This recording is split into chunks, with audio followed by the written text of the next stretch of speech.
Celia Imrie has never married and lives in London with her only son, 18-year-old Angus. Angus has a passion for politics. I'm not quite sure where that's come from, as a matter of fact. Tony Benn is his hero. He's been out canvassing for the Labour Party. He's very moral and very fair. And I'm intrigued as to know whether there's anything in that line in my family. Not that I know of, but I'd be fascinated. Because I remember my mother often saying, well, of course, it's all in the genes. All the time, any excuse, it was all in the genes. Celia was born in Surrey in 1952. Her father David was a doctor. Her mother Diana came from a long line of English aristocrats. I know that my father was from working class Glasgow, and I'm very proud of my Scottish heritage. My mother's side, I know, is intriguing, and because I wasn't listening when she was trying to tell me, I'm fascinated to find out more.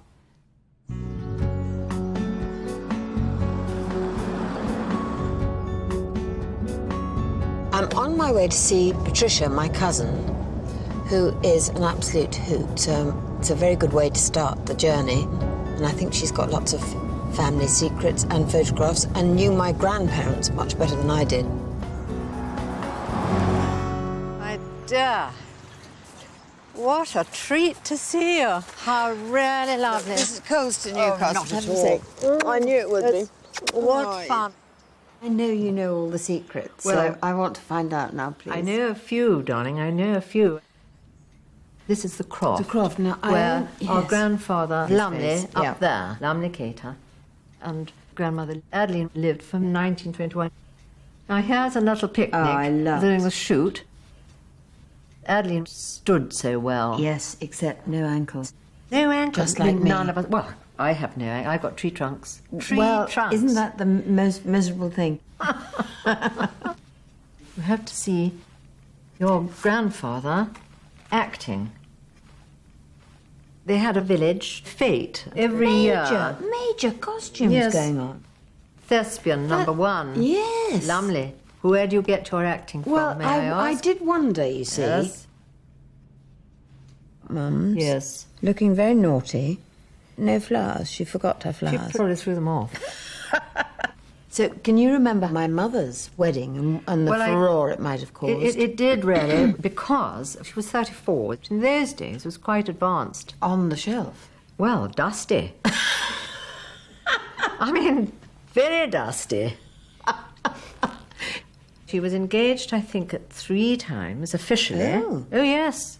A ring on finger, you Oh, know. really? I knew Sir George. Oh, Drury. yes. He was very nice, but dull. Yes. Oh, dull. I remember him grey. I Oh, do- dull. Yes. Anyway, not for her. No, no. So a 3rd ring goes back into the pot, and old Lumley is in despair. He was determined for Aunt Darnie, or darling mother, to be titled.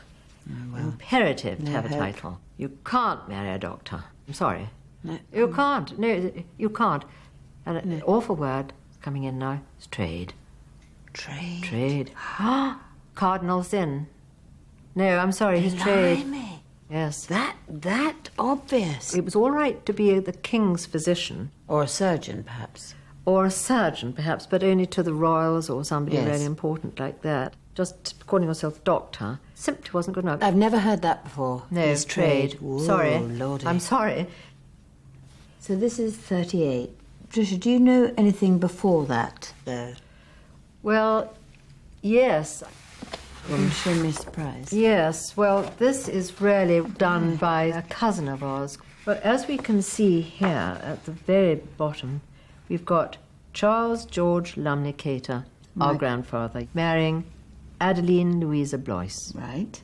Right, now where do we go? Here she comes, and who she comes from? Baronet, baronet, baronet, baronet, baronet, baronet, baronet, baronet, and eventually we've got crowns and things, you see. We are grand, aren't we? Rather grand.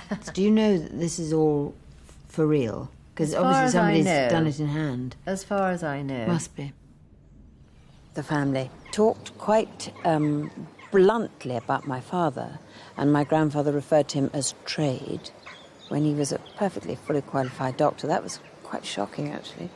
But anyway, my mother got her own way, so yahoo. And then I had this marvellous family tree presented to me. So I'd love to find out more about that. And I do want to find a link for Angus's passion to politics. Celia is on her way to the Parliamentary Archives, where records for the House of Lords and the House of Commons are held, to meet Professor Ronald Hutton. She's hoping he can help her find out whether there are any political links in the family tree she's been given. I wondered, with my son's passion for politics, whether I might be able to find out something. What is your son's politics? He's been out canvassing for the Labour Party. Perfect. So what you're after is a red-hot political radical. Parliament is the upper class at business. So if you go back here, you get through a couple of dukes of Rutland, and then you hit gold. Here you have William Lord Russell, who's your great-grandfather times 8. William Russell was born in 1639 and was the third son of the Earl of Bedford. Russell became a Whig MP during the 1670s when English politics was in turmoil. The political scene is divided between two great parties. Their names are familiar to us even now, the Whigs and the Tories. If you're a Whig, you believe that power comes from the people rather than from the monarch. The Tories believe that the king should be trusted rather than the people. And the king on the throne is this guy, King Charles II. He's personally responsible for a lot of the tension in your ancestor's lifetime, because nobody in the end trusts him. He loves being devious. He loves making people ill at ease. Oh dear. That's how he feels powerful. As king, Charles II had the power to rule as he saw fit. But as a member of the Whig Party, Russell believed the king's power should be limited by law and Parliament. William stands for the ultimate power of the people to decide their own fate. And that's the underlying principle of democracy and popular politics in any age. And it's the way in which we're going to go. So in that sense, he's a more modern man than some of the others around at the time. In the 1670s, England was still suffering from the bitter divisions that had caused the Civil War 20 years earlier. A battle between royalists and parliamentarians, it had resulted in the execution of Charles I, and in England becoming a republic for a decade. Charles II had been restored to the throne in 1660, but after the violence of the Civil War, he never trusted his people, and they never trusted him. There's also something else going on, and it concerns the taint of Roman Catholicism. Roman Catholicism is not just the wrong religion to people like your ancestor, it's the wrong politics. And there is no Catholic democracy on earth in your ancestor's lifetime. Every Catholic state is encouraged to be a despotism ruled by its king or its duke, whoever is the hereditary ruler. And the only democracy left in the world is in the Protestant states. Charles II was a Protestant, but he had no legitimate children, and so the next in line to the throne was his brother James, who had converted to Catholicism. By the end of the 1670s, trust in Charles and his brother has eroded to the point at which the Whig Party, of which your ancestor is one of the leaders, has decided to get an Act of Parliament to stop the king's brother inheriting the throne. This has never been tried before. You're going to plunge into crisis straightway. It's one of the biggest political crises of our political history. You can actually read, in the words of your own ancestor, whose blood flows in your veins, what drove him. You want to go for it? Yeah, go for it. We must resolve, when we have a prince of the Popist religion, to be Papists or burn. What he sincerely believes is any Catholic king is going to force you to be Catholic as well or burn you alive at the stake. Religion causes filthy behaviour. Especially in this period. I have been long of opinion that nothing but excluding the Duke, etc., can secure us.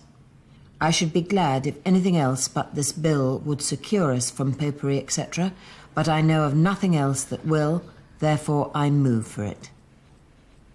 God, it means business, doesn't he? That is absolutely right. He tries to push this exclusion bill through 3 times, and what the king does each time is on this page, this is 1679. By the king a proclamation for dissolving this present parliament and declaring the speedy calling of a new one. Phew, Lord. In this period, the king calls and dismisses Parliament at will. So what does he do? He just stops calling Parliament and puts the Tories in power. William is just literally shut up now, isn't he? Well, he can talk to the people, but that's pretty dangerous. If you stir up a mob, you can be taken into prison for treason. Let's look at the next document and see what actually does happen. Okay. It's the pamphlet. True account and declaration of the horrid conspiracy against the king. The informants say that being in the company of Richard Goodenough at the Sun Tavern behind the Royal Exchange on the 15th day of June, 1683, the said Lord Russell told the aforesaid Goodenough that he would be concerned in it to his uttermost, and that he would use all his interest to accomplish the aforesaid design of killing the king. Blimey. And the Duke of York. Yep. Can I just ask you, is this 2 people overhearing him in a pub saying, oh yes, I'd go and kill the king? That's exactly right. He absolutely did say it, and so they've reported it. We just don't know. These are a couple of wide boys who come forward in order to provide evidence to destroy your ancestor. This declaration, where would that appear? It's not a newspaper. No. This is a state paper, but it's been published in a pamphlet in order to convince the British public right across the island that this was a real conspiracy to kill the king and his brother. But he's going to get into real trouble for this, isn't he? He certainly is. He's got to stand trial now, and if you want to know what happens in the trial, you go to the state trials. William Lord Russell was supposed to have said, apparently, that he wanted to kill the king. Did he say it?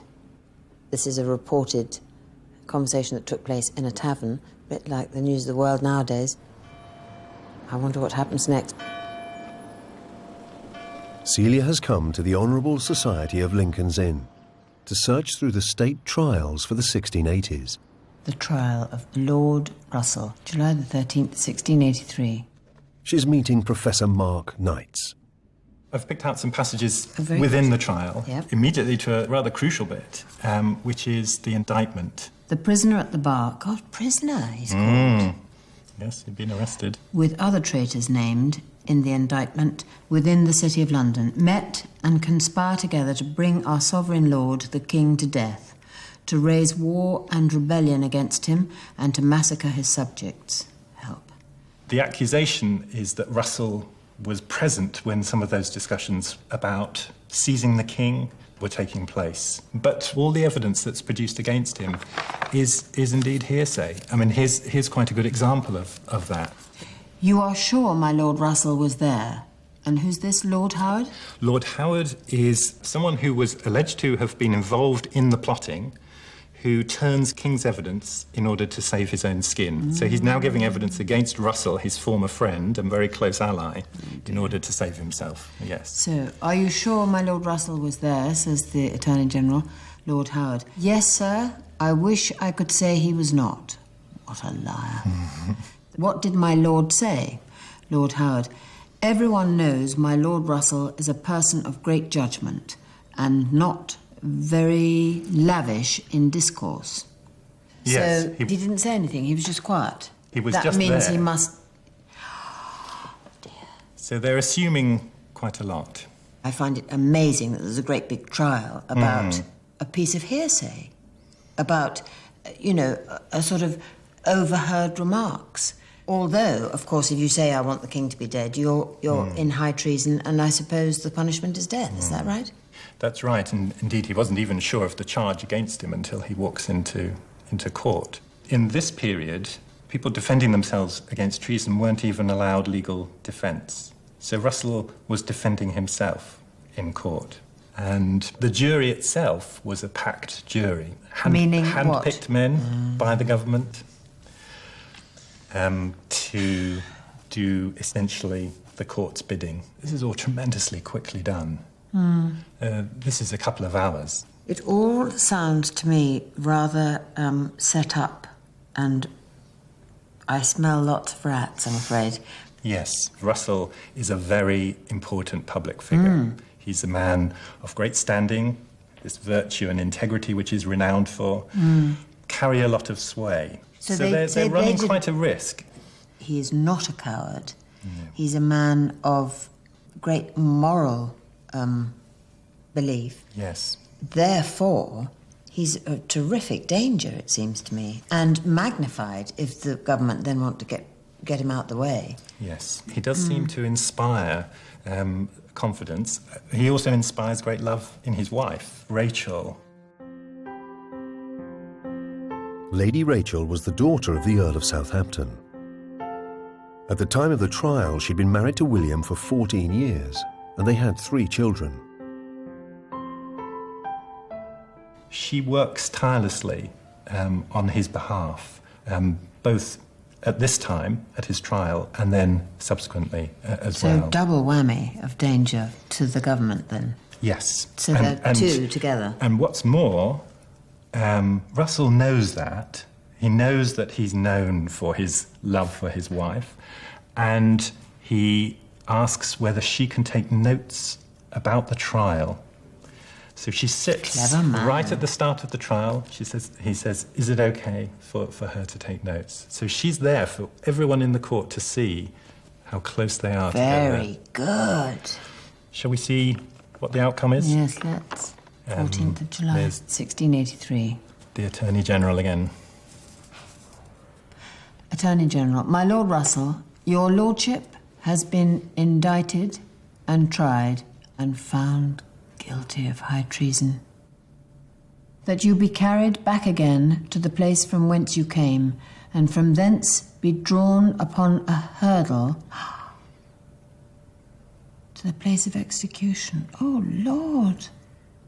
Where you shall be hanged by the neck, but cut down alive, your entrails and privy members cut off from your body and burnt in your sight.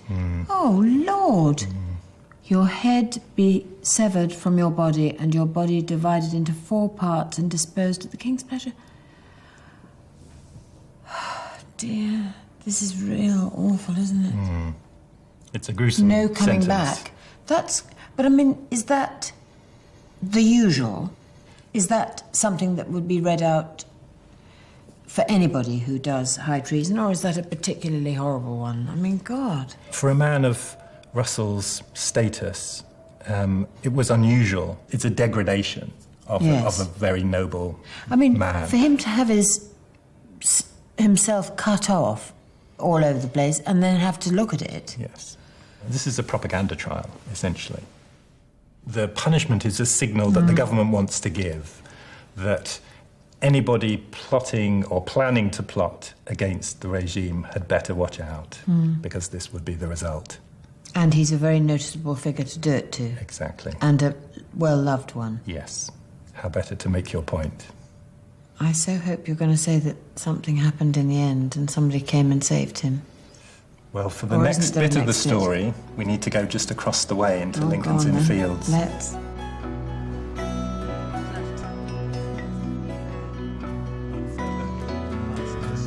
Seems so violent, this sentence, that I just can't believe that... Did he have anybody else appealing for him? His wife is very active, pulling strings. His father was a wealthy man, and his father raises money in an attempt to try and buy his son's freedom. That doesn't work. This plaque tells its own story. Oh, my goodness. Near this spot was beheaded William Lord Russell, a lover of constitutional liberty. So the sentence was commuted, as you can see, to a beheading rather than the hanging, drawing and quartering that we looked at in the trial, and this was the concession.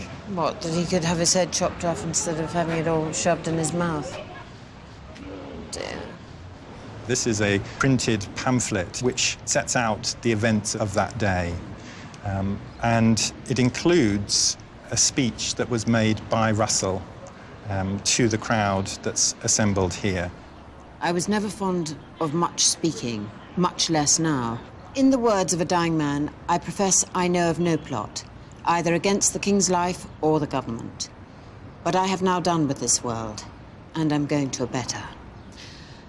I forgive all the world heartily, and I thank God I die in charity with all men. It is awful.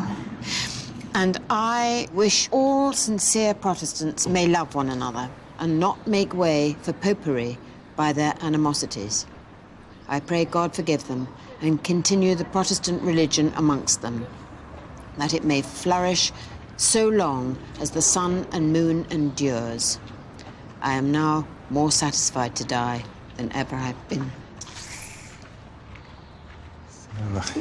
I'm sorry. I never even knew him, but I just think it's so awful. Yes. If you want to know more about the rest of Russell's story and perhaps the legacy of this lover of constitutional Wouldn't liberty, he be happy, though, to have that under his name? I think he would be happy with that. To have that as the memory. But there's much more that you could find out about the legacy of Russell at the family seat, which is Woburn Abbey.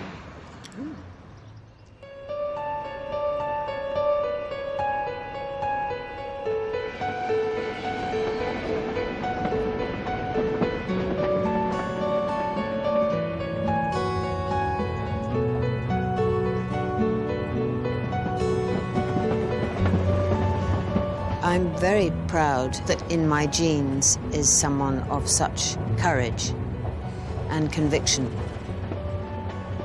The speech that my 8 times great-grandfather made just before he died quite floored me that somebody should have such courage at that moment. And also the plaque that was written underneath his name, William Lord Russell, lover of constitutional liberty.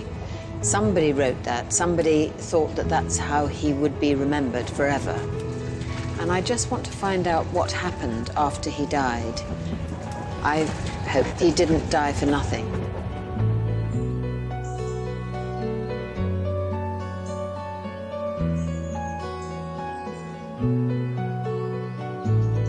Celia has come to Woburn Abbey to meet historian Dr. Ted Vallance. The rooms that we're walking through now are ones that date from the 17th century, so he walked through... As a child? As a young man. What a place to grow up in. I don't know if you can see here this painting we've got. The trial? Yeah. It is actually rather a wonderful painting for such a obviously grim moment. Yes, yes.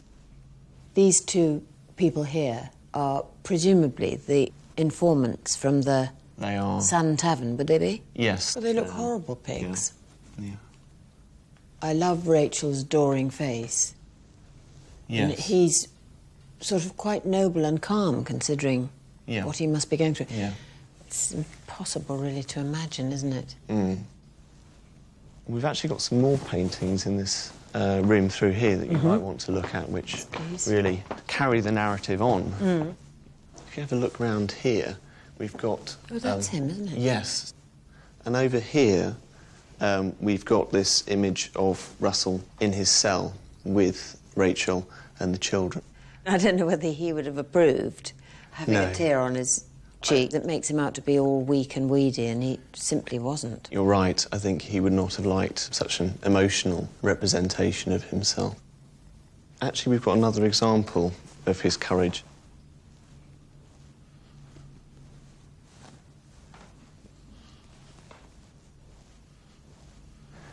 So, I have a letter here, actually in William Russell's hand, that he delivered to the sheriff before his execution. And he's producing this to really try and clear his own name, to establish his kind of legacy. I thank God I find myself so composed and prepared for death. I cheerfully submit to so small a punishment as the being taken off a few years sooner, and the being made a spectacle to the world. I do freely forgive all the world, particularly those concerned in taking away my life, and I desire and conjure my friends to think of no revenge. See, I couldn't be so forgiving. That's almost sort of Christ-like to say, forgive them, they know not what they do, sort of thing, Yes. isn't it? He is consciously giving himself up for a form of martyrdom. Did he want it to be shown around? Yes, this whole letter wasn't just circulated in manuscript form, it was printed, and as many as perhaps 25,000 copies of this letter were circulated. It does help establish this legacy and this reputation as a defender of constitutional liberty. In 1685, 2 years after Russell's execution, the Whigs' fears of a Catholic monarchy came true. Following the death of Charles II, his brother James II became king and tried to bring in a parliament that would do his bidding. Spurred into action, 7 notable Englishmen invited a Protestant Dutch prince, William of Orange, to overthrow James.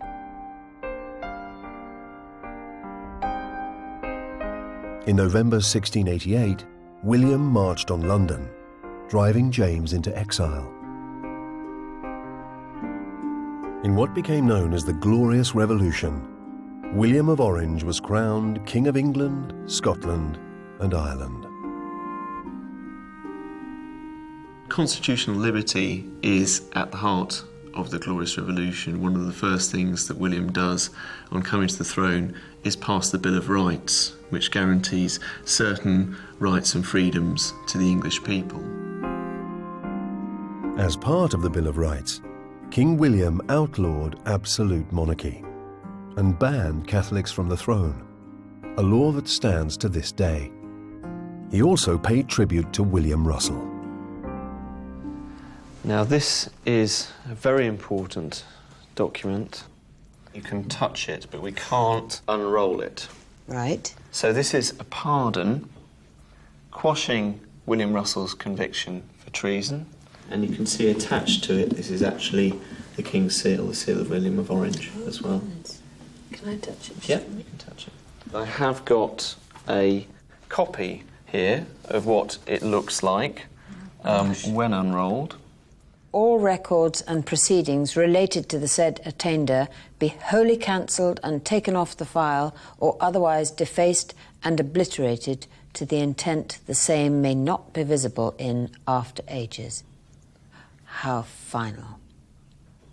He was even smarter than I thought, because once his fate was sealed, he must have been able to see he could have a more lasting effect than if he hadn't died. Yes, absolutely. The Glorious Revolution is a real turning point in English history. It's the moment where, we move from the possibility of absolute monarchy to constitutional monarchy with certain rights and freedoms defended in law.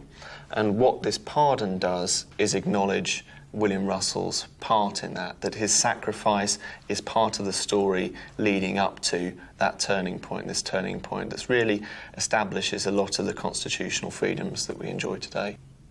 My 8 times great-grandfather has moved things on. That's really something I wished for when I realised I had these rather well-to-do ancestors, that they, pleased God, they did something with their life and didn't just sit around. And boy, he did. Well, resisting authority is a Russell family trait, and in fact, William Russell seems to have inherited this trait from his grandmother, Frances Howard, who I think you should also take a look at as a very interesting character.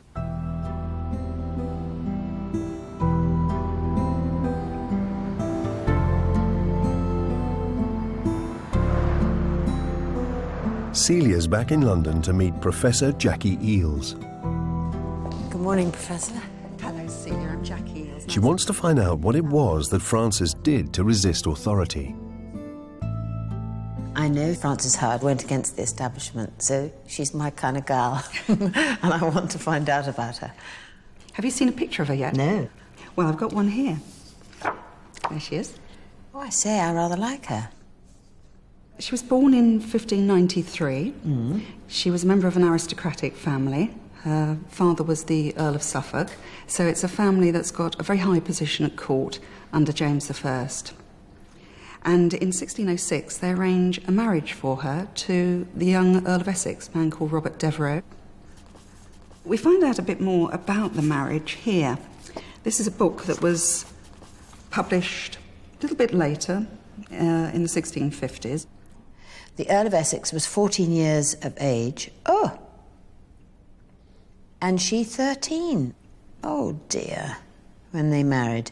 Too young to consider, but old enough to consent. Ooh. How mean, actually. Yet, by the advice of friends, separated after marriage. She under her mother's wing, and he visiting France. 14 and 13. Yes. I mean, we tend to think of Romeo and Juliet and think this is normal, but it isn't. And the average age for first marriage amongst aristocrats was 20 to 24. It's very much a political manoeuvre. It's a way of cementing relationships between the two families. Dear, dear. At the time of Frances's marriage, the King of England was James I, who ruled with almost unrestricted power. Courtiers vied for the king's favour in a bid to stay inside this circle of influence. Although the Howard family were already high up at court, they knew that by marrying their daughter to Essex, the king's current favourite, they would strengthen their position further. And did she like him? Well, that's a good question. We need to find out a bit more. We see them again over here. This is a letter that Frances wrote round about 1611. She's about 18. It's about 5 years into the marriage. And it's to a friend. You must send me some good fortune. Alas, I have need of it. Keep the Lord still to me, for that I desire. My Lord is lusty and merry, and drinketh with his men, and all the content he gives me is to abuse me, and to use me as doggedly as before. Remember, I beg for God's sake, and get me from this vile place. Oh, Lord. Give Turner warning of all things. Poor darling, what a horrible time she's having. Well, she's not happy, is she? She says the house is this vile place. Her husband is abusing her, uses her doggedly. I wonder what that means. Sounds very rude. I'm not sure it's got the same meaning No, there probably as it not. does now. Anyway. Now, she says give Turner warning of all things. Who's Turner? Well, Turner is a woman called Anne Turner. She's the widow of another court physician, fashionable doctor. But the two women have become very close, and Anne Turner is really Frances' main confidant at this stage in the proceedings. I'm glad she's got a friend. Sounds utterly grim, doesn't it? She mentions somebody else, doesn't she? Keep the Lord still to me, for that I desire. That's not her husband, though. Surely that must be somebody else she rather likes. Yes, I mean, she's saying keep the Lord mine, because that's what I want, and we know... And who's that?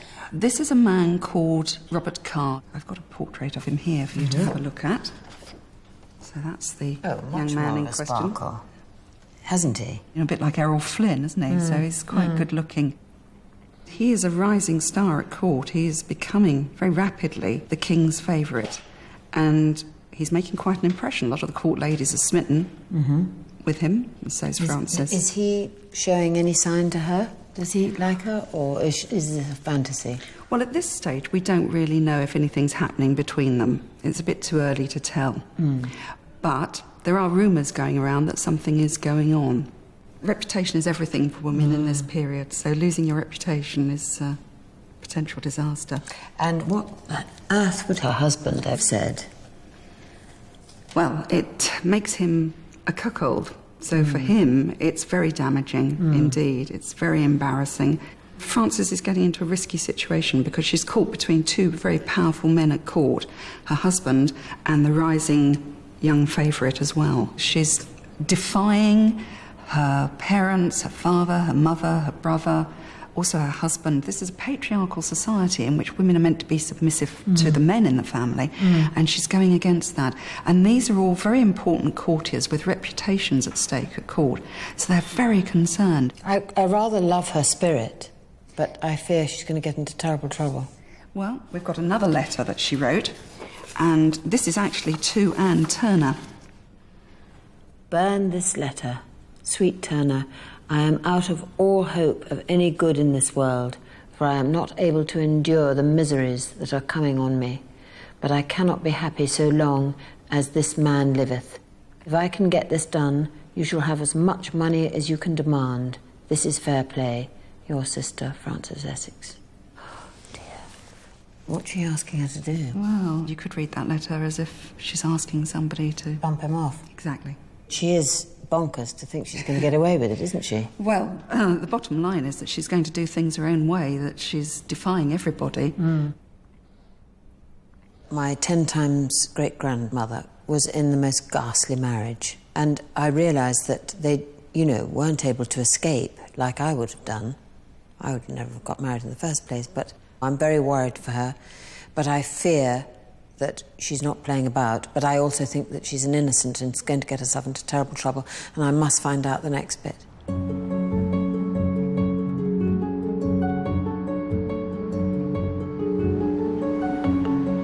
Celia's on her way to find out whether Frances did try to murder her husband in a bid to escape from her unhappy marriage. But she's been asked to meet the historian at Lambeth Palace, home of the Archbishops of Canterbury for more than 800 years. It is most intriguing because I thought Lady Frances Howard was trying to bump off her husband that she was married to and trapped. So what on earth has the Archbishop of Canterbury got to do with it? She's meeting Dr. Laura Gowing. Hello. Now, you know all about my great-grandmother, I'm guessing. You've come to a great hall at Lambeth Palace because all marriage is under the jurisdiction of the Church of England. The reason it comes to the Archbishop of Canterbury is because of the high level of the status of this particular couple. This document here records what happened next in the Howard marriage. Libel laid down by the Lady Frances Howard against the Earl of Essex. The said Earl of Essex did not carnally know the said Lady Frances, neither was able to know her, nor had any way carnal copulation with her, nor was strength to have it. That's a bit explicit for a state paper, isn't it, to be talking about this sort of thing? It is, but the state needs to know whether this marriage can be consummated. She's prosecuting her husband on the grounds of impotence.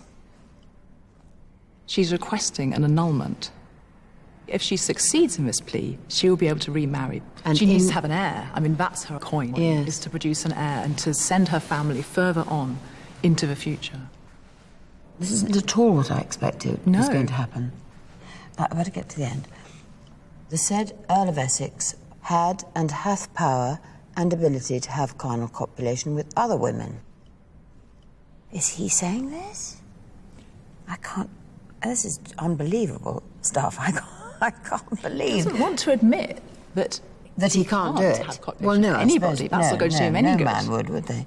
He suggests that the fault is in her and not in him. So Frances was examined by about 10 midwives and matrons. She's trying to prove both that she's a virgin and that she is capable of intercourse. And how you get a team of matrons and midwives to prove that is very tricky. They decided eventually that she was a virgin and that she was capable. How degrading and awful for her, especially to have so many of the matter. But surely, to be fair, he should have to go through something of the sort. Don't tell me he got off scot-free. He doesn't have to formally, but the Archbishop of Canterbury lets it be known that a friend of his said to him that the Earl of Essex had come into his room and showed a group of his friends the sufficiency of his matter. Oh, they'd all said please. the ladies of the court would trample Frances Howard if They knew the truth of it. So clearly, that's all he has to do. Just go into somebody else's room Lift and up your just say, smock. here we are, Yes. boys. How awful. That's terrible. What Frances is essentially doing here is setting herself, her plea, up against the whole institution of marriage. It is going to mobilise a lot of forces against her. One of her harshest critics was a man named Thomas Overbury. Sir Thomas Overbury was a courtier in the court of King James I. A close friend of Robert Carr's, he'd worked hard to engineer the charming young Scots rise from obscurity to the king's new favourite. In doing so, Overbury secured himself a position of influence at court. But when he discovered that Carr intended to marry Frances Howard, Overbury realised his position was in jeopardy. Overbury does not like the idea because it is going to shove him out in terms of court interests, because then Carr is no longer going to be under Overbury's control. He's going to shift into the sphere of the Howards. And we can see the interests of the king as well also moving in that direction towards the Howards. So this is Overbury is ending up increasingly, scarily marginalised. In order to secure his own interests, Overbury began to publicly malign Frances Howard, trying to destroy her relationship with Carr. Fearing Overbury could derail the politically advantageous marriage, the powerful Howard family wanted him sidelined. Somehow, in that year, Overbury gets offered an ambassadorship, which he doesn't want. He turns it down. To turn down an ambassadorship is potentially a treasonous act, so he ends up in the Tower of London for treason. Where's Lord Carr in all this? I thought he was his friend. Not so interested. Now I'm realising that there is no such thing. It's all politics. Yes. On the 15th of September, 1613, just as the annulment case is reaching its conclusion, something very strange happens to Thomas Overbury. And on this document here, which is a letter from the newsmonger and letter writer John Chamberlain, we hear what happened. Sir Thomas Overbury died and is buried in the Tower. The manner of his death is not known, but the foulness of the corpse gave suspicion and leaves aspersion that he should die of the pox or somewhat worse. Do they think somebody's murdered him then? It sounds slightly suspicious of that, but only very slightly. He just dies, nobody pities him, his friends speak indifferently of him. 10 days after his death, the annulment reaches a conclusion and is granted. 3 months later, Howard and Carr marry on the 26th of December, 1613.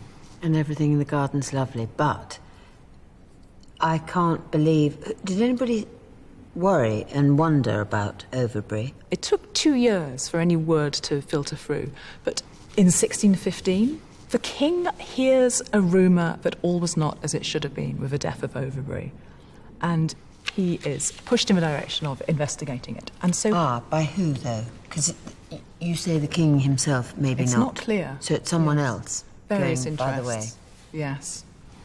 This is a letter from Gervase Elwes, who was a lieutenant of the Tower of London at the time that Overbury died. His physician was his overthrow, And that which wrought it was a glister.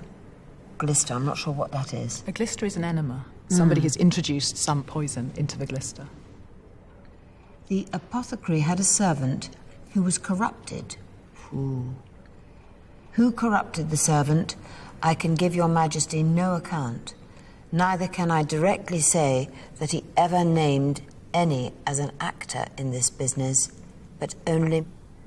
Whoa! Mrs. Turner. Have you met Mrs. Turner before? Yes, in the letter Frances sent. She's still very much on the scene. This is the best drama I've come across for yonks. This is going to be a big trial if it comes out. So if you want to pursue this further, you need to look in the state trials. I do. My 10 times great-grandmother, Lady Frances Howard, is taking me on a complete roller coaster of surprises. Her friend, Mrs. Turner, is now implicated in some wrongdoing, i.e. murder, Is Lady Frances involved? I've got to find out. When Frances married her second husband, Robert Carr, they became the Earl and Countess of Somerset. They'd been happily married for almost 2 years when they were arrested and forced to stand trial as co-conspirators in the poisoning of Thomas Overbury.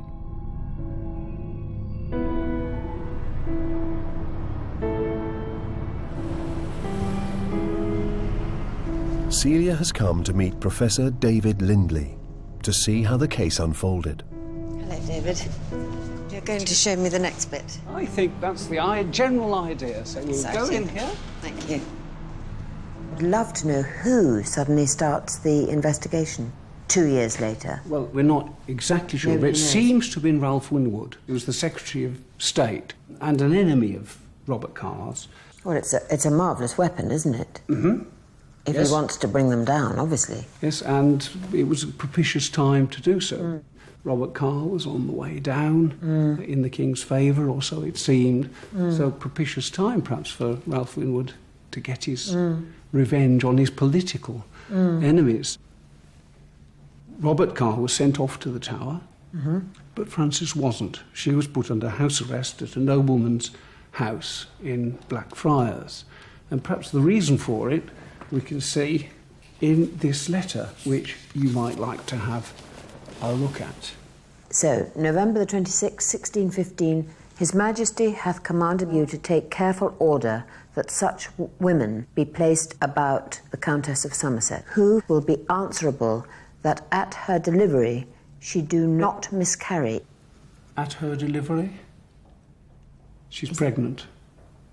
Oh, God. And she's about to give birth to your 9 times great-grandmother. Ah, I didn't get that at all. What Winwood is worried about is that she will miscarry, or that in some way she'll be prevented from being investigated further about the murder of Overbury. But they don't trust her an inch, do they? My goodness. Absolutely not. They really fear that she's going to somehow slip the net. Do you know how pregnant she would be at this point, then? About 8 months. Oh, I see. Right. Because on the 9th of December, 1615, Anne, your 9 times great-grandmother, and the mother of William Lord Russell, was born while her mother was under house arrest. Oh, dear. Gosh. And then in March, Frances herself is sent to the Tower. They come to fetch her, and apparently with very little notice, so that she only has time to shed a few tears over her baby before she's separated from Anne and taken off to the Tower. It's quite cruel, isn't it? I think the separation from her daughter can't but have been horrible. Very unpleasant, to put it mildly. But what we're getting is this huge build-up of anticipation towards Frances's trial, and people were paying huge money to get tickets to attend the trial. And perhaps we can see what happened, because here we are. The Countess of Somerset, all the while the indictment was reading, stood looking pale, trembled, and shed some few tears. What sayest thou? Art thou guilty to this felony and murder, or not guilty? The Lady Somerset answered, guilty, with a low voice, but wonderful fearful. She pleaded guilty, but she had throughout insisted that her husband played no part in it. She tried to, as it were, keep blame, as it were, entirely to herself, which was a bit annoying to the powers that be, since probably Robert Carr was the real target they were aiming at. The thing is, David, I'm finding through this whole story that it's so like a drama that I find it terribly exciting and thrilling. But actually, the truth is, she's very, very young. She's only just had her first baby, which is quite an emotional, well, hugely emotional thing. Worse, the baby's been ripped away from her. She herself is only about 20. Her baby's only 5 months old. She's an enormously vulnerable person at this moment. It's not surprising that she is wonderful, fearful. at the charge that's levelled against her, particularly bearing in mind the likely implications. And here we might just read the sentence. The Lord High Steward says, Frances, Countess of Somerset, it is now my part to pronounce judgment that thou shalt be carried from hence to the Tower of London, and from thence to the place of execution, where you are to be hanged by the neck till you be dead, and Lord have mercy upon your soul. Oh dear. And the following day, the same sentence is passed on her husband. So they go back to the Tower, both Together. condemned to death. Oh dear. And so we better go to the Tower to see what happened next. Oh dear, okay.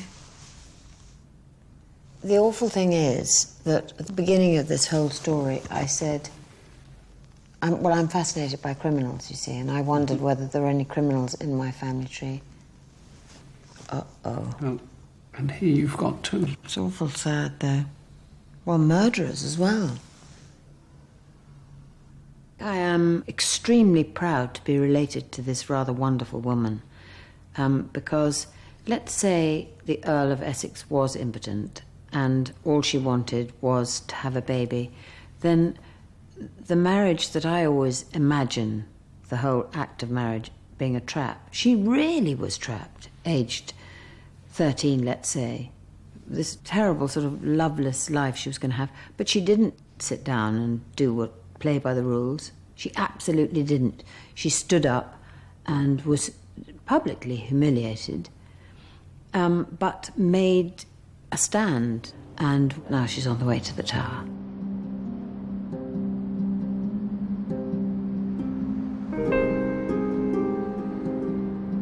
The raven behind us. Yes. That's rather marvellous. The raven himself is hoarse. Here we are in the space that both Robert and Frances were waiting essentially for execution. But then I've got something to show you for the next thing. So perhaps go over here and perhaps you'd like to look at this document here. This is a letter from John Chamberlain, who was a news gatherer of the period. So July the 20th, 1616, the lady's pardon was signed the other week. The special reasons and inducements for it were for the great and long services of her father, family and friends, her own penitence and voluntary confession. Does this mean she got off? Yes, the pardon was signed. But her husband, Robert Carr, wasn't pardoned formally for another 7 or 8 years. Oh, dear. But they lived here in the Tower for 6 years. In this room? In rooms in this. And what happened to the baby? Probably being looked after by her sister. They are finally released in 1622, when Frances would be about 30. She's been through hell. Now that they're out, is it all right or not? There is some evidence that it wasn't. Oh, I can hardly be surprised, actually. That Robert blamed Frances for, in essence, ruining his career. So, how awful. Aged 13 or whatever it is, she got into this loveless marriage with the Earl of Essex. Now she's 30, and her life's been one big struggle, really. For, you know, I mean, she had the 2 years of bliss, and then this is like 8 years of hell. Yes. And now she comes out and they hate each other. It must have been difficult, certainly. But they stuck together. They didn't separate. Because Frances actually died only 10 years after they were released. And in here, there is an account of her death. She died before him. Her death was infamous. The loathsomeness of her death made it as conspicuous as on the housetop. For that part of her body which had been the receptacle of most of her sin, grown rotten. Pardon the sharpness of these expressions, for they are for the glory of God, who often makes his punishments in the balance of his justice, of equal weight with our sins. Oh dear, who's writing this? This is Arthur Wilson, who was a historian of the period. But what he's really doing is immortalising Frances as the female transgressive. Now, she died of breast cancer, an uterine cancer, and yet he represents this as the punishment for her sin. You know, Well, who's he to say? Dear Lord, hasn't she been through enough? the Earl of Essex, her former husband, knew this historian. Is that terrible payback going on somewhere, do you think? Sounds like it, doesn't it? What upsets me is, can you imagine if a man had died of the pox, say? I bet the description wouldn't be so loathsome. And have such a judgment put on them. What it tells us is this is how Frances Howard has been essentially seen from that day to this.